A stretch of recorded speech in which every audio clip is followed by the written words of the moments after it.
Radionic boxes conscious? Don't think so. Herr Doktor Vrilock here, coming at you like a Scirocco. Followed by some hairy giant mogwai, Bigfoot, beaming down from a UFO, motherfucker. Herr Doktor Vrilock has a story for you today, and this is about the channel mixer RBX. Are you with me? You listening? Good. So the channel mixer RBX solves a couple problems. I'm going to tell you all about it. The problem. Alright, well, let's start with the problem first. Well, you could have a number of organizations, MK Ultra, universities, spreading false accusations or generating narratives which are counterproductive or downright adverse to your pursuit of happiness in life. Well, we can't allow that to continue now, can we? Solution. The channel mixer converted into a psionics instrument for working with a series of radionics and psychotronic magic projects has the capacity to multitask across platforms. Isn't that nice? And you may target multiple witness samples in one powerful meditation session. Need I say more? Well, I will. The best part is when you're through, you can let the machine run in the background, operating its loop circuit, while you go have lunch with your girlfriend.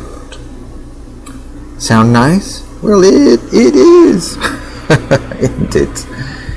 It's very simple. Well, it can be complicated if we're talking about micromanaging rates across radionic devices. And the good news is I have simplified it for you. In the past, I was a technical writer for a number of engineering companies, and so I understand how to take something complex and make it understood in layman terms. So read my document. It is Psionic Channel Mixer RBX. That is at vrilock.com/shop. Now I'm going to tell you a little story. And this story has to do with my experience of using the channel mixer box. This takes us back to Japan during a time when I was doing an experiment to see if I could influence lottery numbers. I think this experiment lasted maybe about 3 or 4 months, and the results were very impressive. No, I didn't win. Very close to it. But the results were very impressive. So if I had, say, 5 or 6 numbers, and I focused on the numbers that I wanted to manifest, I could hold in my mind the first number, the last number, and the middle number, and project this pattern. Now, everybody's mind's different. You know, there are sideband thoughts that allow us to add extra imagination to our sendings, and so this is what I imagined, is these 3 numerical beams being broadcasted. And sure enough, I would hit the nail on the head just about every time or every other time that we ran the cycle to see if we could influence these numbers. You know, and there were certain things that could interfere with, like, you know, weather and so on and so forth, but still the results were so fantastic. I had to write a document about using the channel mixer. I talked to my old master before, and he said, "Oh, I wish I'd thought of using a channel mixer for radionics. That's an interesting idea." I said, "Oh, well, it goes beyond radionics. This is a real psionics device." You see, radionics being the more passive pursuit in technomancy, whereas psionics is more of an active engaging the machines. We're really working with the machines, and the machines are really just working for us. I can explain that in a little more detail in an upcoming podcast, but let's get back to the channel mixer and what it can do. So I had the familiar spirit in another vessel. I did not want to take him out of his shrine and place him on my psionics operating table, because I had all these gizmos and gadgets and apparatus all over the table. I mean, dowsing charts. I had the crystal metal funnel flashlight. I had the satellite radio that was jacked into, there was an external antenna that it was wired into separately, either through the auxiliary or whatever, and it had auxiliary cables. And then there's the Galder stave for Thundar, which is to work my will in the world. That's taped up onto the wall with some mag wire and a cable running back to the radio unit. And then I had some other items. I can forget right now. I think I of course had my prayer board that on a slide out drawer at that psionics table. And I had my little microcomputer up over on the side so I could have a screen to look at, and then a tablet computer so I could look at an image of those lottery number slots. And so this was a very interesting challenge, because I'm playing the lottery in another country.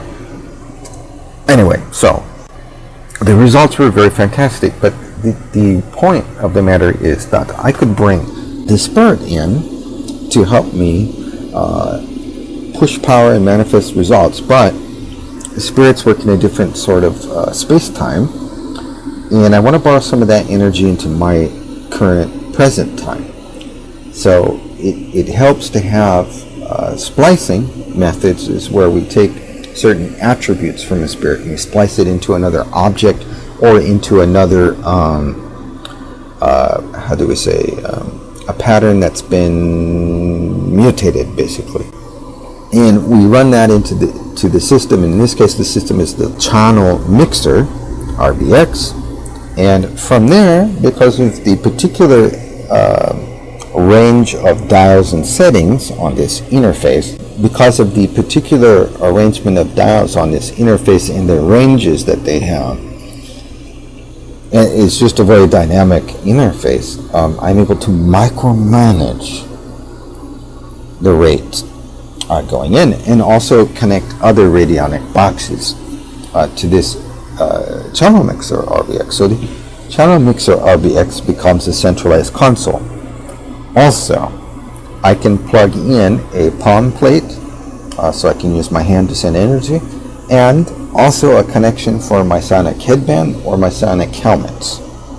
So I can wear a helmet while I'm doing this.